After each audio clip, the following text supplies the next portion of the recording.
혹시 생각해 보셨어요? 우리가 쓰는 스마트폰이 어떻게 기울기를 착 알아채고 또 자동차 에어백은 어떻게 터져야 할 바로 그 순간을 아는 걸까요? 그 비밀이 바로 오늘 이야기할 주제인데요. 우리 주변 기술 속에 아주 깊숙이 숨어 있는 보이지 않는 초소형 기계들의 세계로 한번 들어가 보겠습니다. 자, 오늘 우리가 함께 떠나볼 여정의 지도예요. 먼저 이 작은 기계들이 도대체 뭔지 그 정체부터 알아볼 거고요. 그 다음엔 이 초소형 세계를 지배하는 아주 독특한 물리 법칙들을 살펴볼 겁니다. 그리고 나서는 머리카락보다도 얇은 이 기계들을 실제로 어떻게 만드는지, 또 이 기계들이 어떻게 세상을 느끼고 또 움직이는지 알아본 뒤에 이 기술이 열어갈 미래는 어떤 모습일지 함께 그려보겠습니다. 네, 첫 번째 장입니다. 우리가 매일 쓰는 스마트 기기나 자동차 안에는요, 사실 눈에 보이지 않는 엔진들이 숨어 있어요. 바로 초소형 기계들이죠. 지금부터 그 정체를 한번 파헤쳐 보겠습니다. 이 질문에 대한 답은 바로 MMES라는 네 글자에 숨어 있습니다.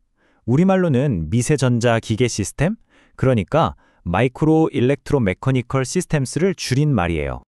자, 여기서 진짜 중요한 포인트가 있어요. 이건 그냥 작은 부품, 그런 게 아니에요. 우리가 쓰는 컴퓨터 칩 만드는 기술 있죠? 그걸 그대로 사용해서 실리콘판 위에다가 기어나 레버, 심지어 스프링 같은 걸 아주 작게 새겨 넣는 거예요. 그러니까 이건 완벽하게 기능하는 하나의 기계라는 거죠. 정말 작게요. 아니, 그렇게 작은 기계를 도대체 어떻게 만들 수 있을까요? 그 비밀을 알려면요, 먼저 이 초소형 세계에서는 우리가 아는 물리 법칙이 조금 다르게 작용한다는 걸 이해해야 합니다. 모든 재료의 역학은 딱 두 가지 개념에서 시작하는데요.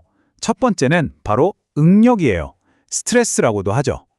슬라이드에 나온 것처럼 밧줄을 양쪽에서 팽팽하게 당길 때 밧줄 안에서 느껴지는 그 긴장감, 그걸 바로 응력이라고 생각하면 편해요. 그렇게 응력을 받으면 당연히 모양이 변하겠죠? 이걸 변형률이라고 부릅니다. 예를 들어서 고무줄을 쭉 당겼을 때 원래 길이보다 얼마나 더 늘어났는지 그 비율을 재는 거라고 보시면 됩니다. 자, 여기서부터 정말 재밌어집니다. 맴스를 만드는 주재료인 실리콘은요, 강철보다도 튼튼한데 성질은 꼭 유리 같아요. 무슨 말이냐면 강철은 힘을 주면 휘어지다가 부러지잖아요. 그런데 실리콘은 그런 거 없이 그냥 똑 하고 깨져버려요. 이런 성질을 취성이라고 합니다. 이 표를 보면 엔지니어들이 어떤 고민을 하는지 딱 보이죠? 원자 배열이 아주 완벽한 단결정 실리콘은 엄청나게 강하지만 만들기가 까다롭고요. 여러 결정이 섞인 다결정 실리콘은 좀 약하지만 만들기는 훨씬 쉽거든요. 어떤 재료를 고르냐에 따라서 기계의 성능이랑 수명이 완전히 달라지니까 정말 신중한 선택이 필요하겠죠. 자, 그럼 실리콘이라는 재료를 가지고 이렇게 복잡하고 작은 구조물들을 대체 어떻게 만드는 걸까요? 이 작은 기계들을 만드는 기술은요, 비유하자면 현미경으로 봐야만 보이는 초소형 3D 프린팅 같은 거예요. 아주 얇은 막을 한 층씩 쌓고 깎아내고 또 쌓고 깎아내는 과정을 반복해서 입체적인 구조를 만들어내는 거죠. 이 과정에서 제일 기발한 아이디어가 바로 희생층이라는 건데요. 말 그대로 자기를 희생하는 층이에요. 먼저 임시로 받침대 역할을 할 이 희생층을 깔고요. 그 위에다가 진짜 우리가 만들고 싶은 기계 부품, 즉 구조층을 덮어 씌웁니다. 그러고 나서 마지막에 이 희생층만 화학 약품으로 싹 녹여서 없애버리는 거예요. 그럼 어떻게 될까요? 밑에 받침대가 사라졌으니까 위에 있던 부품이 공중에 붕 뜨게 되겠죠? 이렇게 해서 자유롭게 움직이는 부품이 만들어지는 겁니다. 와, 정말 똑똑한 방법이죠? 이제 어떻게 만드는지 알았으니까 이 작은 기계들이 뭘 할 수 있는지 한번 볼까요? 먼저 세상을 느끼는 센서부터 시작해 볼게요. 그 비밀은 실리콘이 가진 아주 신기한 물리적 특성 덕분입니다. 그 비밀은 바로 압저항 효과라는 거예요. 말이 좀 어려운데 원리는 아주 간단해요. 실리콘 같은 어떤 재료들은요, 힘을 줘서 구부리거나 누르면 전기가 흐르는 걸 방해하는 힘, 그러니까 전기 저항값이 바뀌거든요. 바로 이 성질을 이용하는 겁니다. 예를 들어 압력 센서의 작동 원리를 보면요.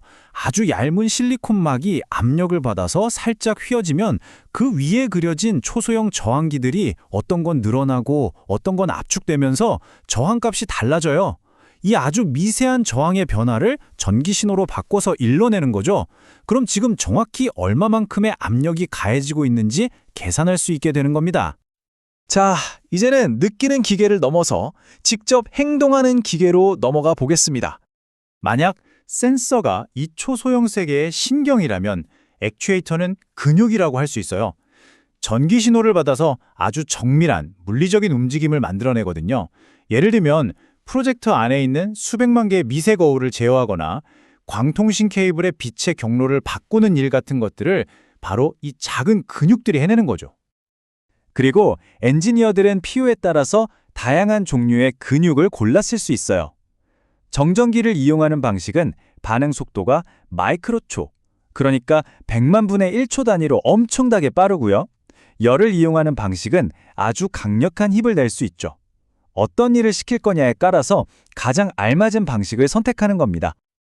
자, 그럼 이 모든 게 대체 뭘 의미하는 걸까요? 이 작은 기술이 왜 그렇게 중요한 걸까요?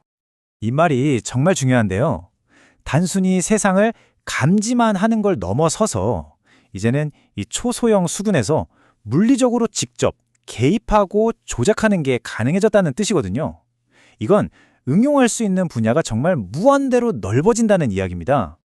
바로 이 점이 핵심이에요. MMS는 컴퓨터의 디지털 세계와 우리가 발딛고 사는 이 현실 세계를 연결해주는 다리 같은 존재입니다. 우리가 스마트폰을 흔들어서 명령을 내릴 수 있는 것도 다 이런 보이지 않는 영웅들 덕분인 거죠. 만약에 우리가 세포 하나만한 크기의 기계를 만들 수 있게 된다면 그걸로 어떤 질병을 고치고 또 어떤 문제들을 해결할 수 있을까요? 아마 의학에서부터 우주 탐사에 이르기까지 바로 이 질문이 다음 세대의 혁신을 이끄는 시작점이 될 겁니다. 오늘 이야기는 여기까지입니다. 들어주셔서 감사합니다.